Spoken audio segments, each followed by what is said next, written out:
Sino rito yung minsan nakaranas magselos? Kasi doon sa magkakapatid, kung sino yung pinakaluko-luko, kung sino yung walang trabaho, nagbibigay ng pera yung may trabaho sa nanay. Nanay, para sa'yo yan ha. Pambili mo ng gamot yan ha. Huwag mo ibibigay kay ano yan ha. Tapos makikita mo, yung nanay, patago, binibigay dun sa anak na luko-luko, sa apo.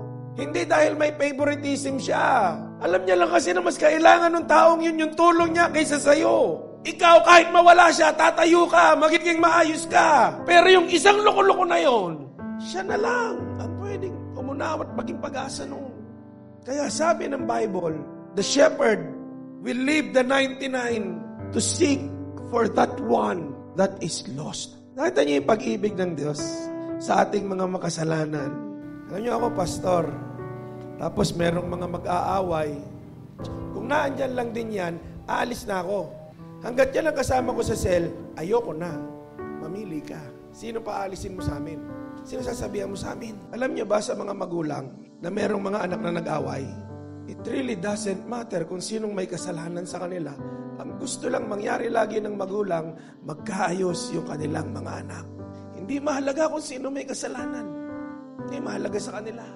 Sabihin niya sa mga anak niya, magkasundo na lang kayo. Hindi naman kasi ako pwedeng pumili. Kasi parehas kayong mahal, parehas kayong mahalaga. Hindi ako pwedeng pumili. And it breaks the heart of the father kapag yung kanyang mga anak mag-aaway-away, nag-iinggitan, nagsasakitan. Kaya nga minsan sinasabihan ng magulang yung anak na mas nakakaintindi. Sabihin niya, nawain mo na lang. Kaya the more that we understand the heart of God, the more we also understand the shortcomings, the sins of people, of our brethren. Hindi dahil parang gusto natin itolerate yung kamalian, yung kasalanan. It's just they are more important. Ang gusto natin mangyari, hindi sila idiin sa kanilang mga kasalanan at pagkakamali. Kung hindi kung paano natin sila babawiin at ibabangon mula ron sa kanilang kasalanan at pagkakamali. Tulungan po natin yung ating mga kapatid. May mga pagkukulang, yes, may mga pagkakamali, even in our families. Kaya lang anong gagawin natin? Pahirapin mo lalo ang sitwasyon sa pagganti para wag mabaliwala lahat ng iyong ginagawa, ng iyong paglilingkod. Saglit lang naman tong buhay na to para wag mabaliwala yung paglilingkod at paglapit mo sa Diyos. Allow God to break that heart of yours. Kaya habang binibigay mo yung forgiveness, habang sinisikap mo pa rin paglingkuran, it shall break your heart. But after that breaking of the heart, after that dying to yourself, doon mo makikita, gagawa ang Panginoon ng bagong ikaw. 2 Corinthians 5:17.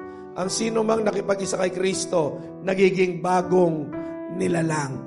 Para ikaw maging bago, makipag-isa ka kay Kristo. Paano mo masasabing kaisa ka ni Kristo? Sabi ni Kristo, forgive. Sabi ni Kristo, sacrifice. Sabi ni Kristo, serve, love. Love God and love people.